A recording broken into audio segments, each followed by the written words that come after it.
ನಮಸ್ತೆ sir. Madam ನಮಸ್ತೆ. BJP ಮುಖಂಡರು ಅರುಣ್ ಸೋಮಣ್ಣ ಅವರು ನಮ್ಮ ಜೊತೆಗಿದ್ದಾರೆ. ಸರ್, ಎಷ್ಟು ಖುಷಿ ಅನ್ನಿಸ್ತಾ ಇದೆ ನಿಮಗೆ? ಪ್ರಾಯಶಃ ಇದು ಅಕ್ಷರಗಳಲ್ಲಿ ನಾವು ಹೇಳೋಕ್ಕಾಗಲ್ಲ ಮೇಡಮ್, ಅಷ್ಟು ಒಂದು ಸಂತಸದ ದಿವಸ ಇವತ್ತು. ಇದಕ್ಕೋಸ್ಕರ ನಾವು ಶತಶತಮಾನಗಳಿಂದ ಹೋರಾಟ ಮಾಡ್ಕೊಂಡು ಬಂದಂಥ ಮಹನೀಯರಿದ್ದಾರೆ, ಅವರೆಲ್ಲ ಪ್ರಾಣ ತ್ಯಾಗ ಮಾಡಿದಂಥ ಮಹನೀಯರಿದ್ದಾರೆ. ಅಂಥವರ ಒಂದು ಬಲಿದಾನದ ಒಂದು ಸಂಕೇತವಾಗಿ ಹಾಗೂ ಒಂದು ಶ್ರೀರಾಮನ ಒಂದು ಜೀವನ ಚರಿತ್ರೆ ಹಾಗೂ ಅವರ ಜೀವನದ ಒಂದು ಆದರ್ಶಗಳ ಒಂದು ದ್ಯೋತಕವಾಗಿ ಇವತ್ತು ಈ ಶ್ರೀರಾಮ ಲಲ್ಲನ ಪ್ರಾಣ ಪ್ರತಿಷ್ಠಾಪನೆ ಆಗ್ತಾಯಿದೆ, ಅದು ಶ್ರೀರಾಮ ಮಂದಿರದಲ್ಲಿ. ಅದಕ್ಕೋಸ್ಕರ ಈ ಯಾವ ರೀತಿಯಾಗಿ ನಾವು ಇದು ಕೇವಲ ಒಂದು ಧರ್ಮಕ್ಕೆ ಅಥವಾ ಒಂದು ಜಾತಿಗೆ ಅಥವಾ ಒಂದು ಭಾಗಕ್ಕೆ ಸೀಮಿತವಾದಂಥ ಅಸ್ಮಿತೆ ಅಲ್ಲ. ಇದು ಶ್ರೀರಾಮ ಅಂದರೆ ಇಡೀ ಜಗತ್ತಿಗೆ ಅದು ಸೇರಿಕೊಂಡಿರುವಂಥ ಅಸ್ಮಿತೆ. ಯಾವ ರೀತಿಯಾಗಿ ಒಬ್ಬ ಮನುಷ್ಯ ಹುಟ್ಟಿನಿಂದ ಸಾವು ತನಕ ಯಾವ ರೀತಿಯಾಗಿ ನಡ್ಕೋಬೇಕು, ಯಾವ ರೀತಿಯಾಗಿ ಅವರ ಒಂದು ಬಾಳಬೇಕು ಅನ್ನೋದನ್ನ ಎತ್ತಿ ಸಾರದಂಥವ್ರವರು. ಅಂಥ ಒಂದು ಮಹಾಪುರುಷನ ಇವತ್ತು ಪ್ರಾಣ ಪ್ರತಿಷ್ಠಾನ ನಮ್ಮೆಲ್ಲರ ನೆಚ್ಚಿನ ಜಗತ್ತಿನ ನಾಯಕ ನರೇಂದ್ರ ಮೋದಿಯವರು ನೆರವೇರಿಸಿದ್ದಾರೆ. ಅವ್ರ ಜೊತೆ ಯೋಗಿ ಆದಿತ್ಯನಾಥ್ ಅವರಿದ್ದಾರೆ, ಅವರ ಗವರ್ನರ್ ಆದಂಥವ್ರು ಇದ್ದಾರೆ.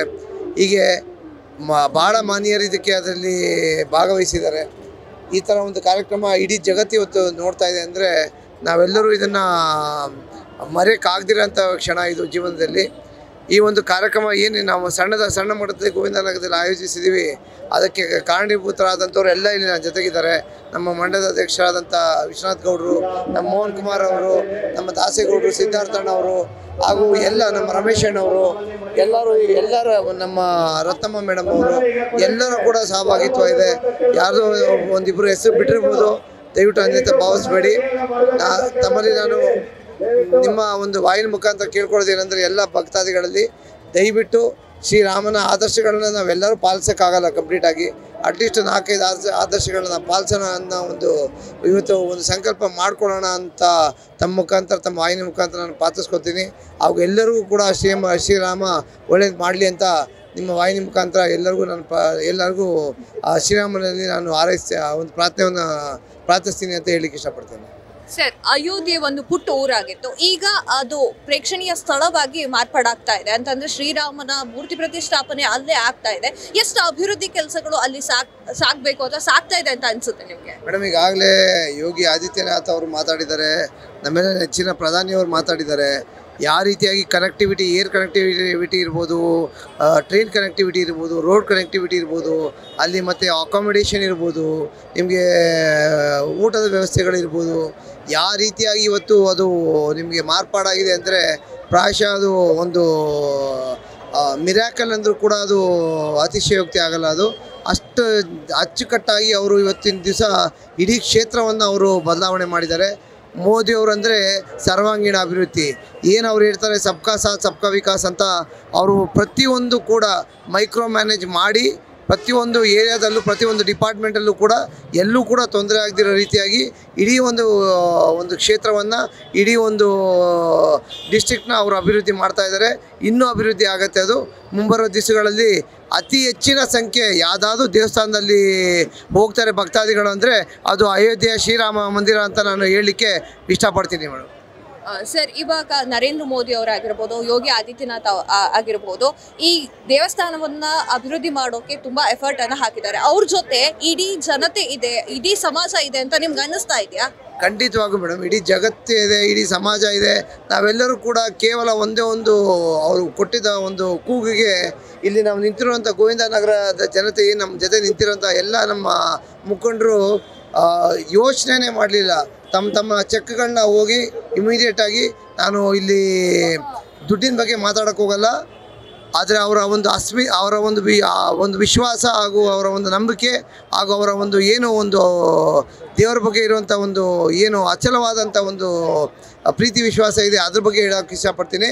ಸೋಮಣ್ಣ ಸಾಹೇಬರು ಹೇಳಿದ ತಕ್ಷಣ ಕೇವಲ 1 ಅವರಲ್ಲಿ ಎಲ್ಲರೂ ಕೂಡ, ಇಲ್ಲಿ ಮೋಹನ್ ಕುಮಾರ್ ಅವರು ಇರ್ಬೋದು, ನಮ್ಮ ಗೌಡ್ರು ಇರ್ಬೋದು, ದಾಸೇಗೌಡರು ಇರ್ಬೋದು, ನಮ್ಮ ಸಿದ್ಧಾರ್ಥಣ್ಣ ಇರ್ಬೋದು, ಎಲ್ಲ ರತ್ನಮ್ಮ ಮೇಡಮ್ ಅವರು ಇರ್ಬೋದು, ಎಲ್ಲರೂ ತಮ್ಮ ಕೈಲಾದಷ್ಟು ಸಹಾಯವನ್ನು ಇಮ್ಮಿಡಿಯೇಟಾಗಿ ಮಾಡಿದ್ರು. ಮತ್ತು ಇಡೀ ಗೋವಿಂದನಗರ ಜನತೆ ಎಲ್ಲ ಪ್ರತಿಯೊಬ್ಬರು ಈಗ ತಾನೇ ಅಲ್ಲಿ ಒಂದು ನಮ್ಮ ಮಾರ್ವಾಡಿ ಸಂಘದವರು ಜೈನ್ ಸಮಾಜದವರು ಅವರು ಕೂಡ ಭಾಳಷ್ಟು ದೇಣಿಗೆನ ಶ್ರೀರಾಮ ಮಂದಿರಕ್ಕೋಸ್ಕರ ನೀಡಿದ್ದಾರೆ.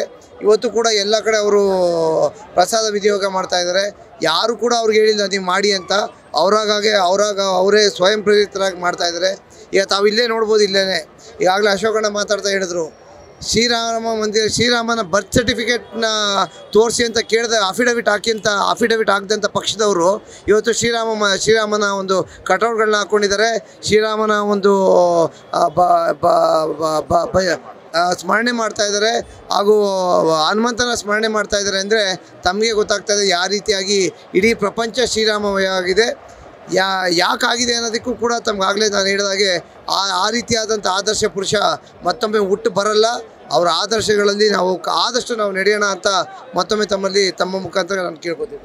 ಸರ್, ನೀವು ಯಾವಾಗ ಸರ್ ರಾಮನ ಭೇಟಿ ಮಾಡೋದು, ಅಂದರೆ ಅಲ್ಲಿ ಹೋಗಿ ಅಯೋಧ್ಯೆಗೆ ಹೋಗೋದು?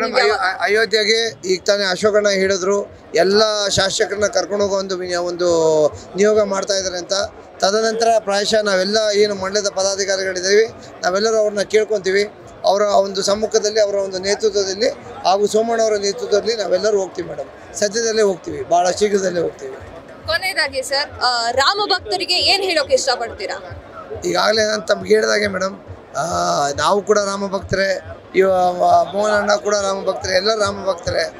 ಅವರ ಆದರ್ಶಗಳನ್ನ ನಾವು ಸಂಪೂರ್ಣವಾಗಿ ಪಾಲಿಸೋಕ್ಕಾಗಲ್ಲ, ಎಷ್ಟಾಗತ್ತೆ ಅಷ್ಟನ್ನು ಪಾಲಿಸಿ ಒಳ್ಳೆಯ ಒಂದು ಕೈಲಾದಷ್ಟು ಒಳ್ಳೆಯವಾದಂಥಷ್ಟು ಕಾರ್ಯಗಳನ್ನ ಮಾಡೋಣ. ನಮಗೆ ಒಂದು ಒಳ್ಳೆ ರೀತಿಯಾಗಿ ನಮ್ಮ ಜೀವನವನ್ನು ಸಾಗಿಸೋಣ. 10 ಜನಕ್ಕೆ ನಾವು ಉಪಕಾರಿ ಆಗೋ ರೀತಿಯಾಗಿ ನಾವು ಜೀವನವನ್ನು ನಾವು ಸಾಗಿಸಿದ್ರೆ ಅದೇ ನಾವು ಶ್ರೀರಾಮನಿಗೆ ಸಲ್ಲಿಸುವಂಥ ದೊಡ್ಡದಾದಂಥ ಒಂದು ಸೇವೆ ಅಂತ ನಾನು ಭಾವಿಸ್ತೀನಿ. ಅದನ್ನೇ ಎಲ್ಲ ಶ್ರೀರಾಮ ಭಕ್ತರಿಗೆ ನಾನು ಒಬ್ಬ ಭಕ್ತನಾಗಿ ಅದನ್ನು ಹೇಳಲಿಕ್ಕೆ ಇಷ್ಟಪಡ್ತೀನಿ.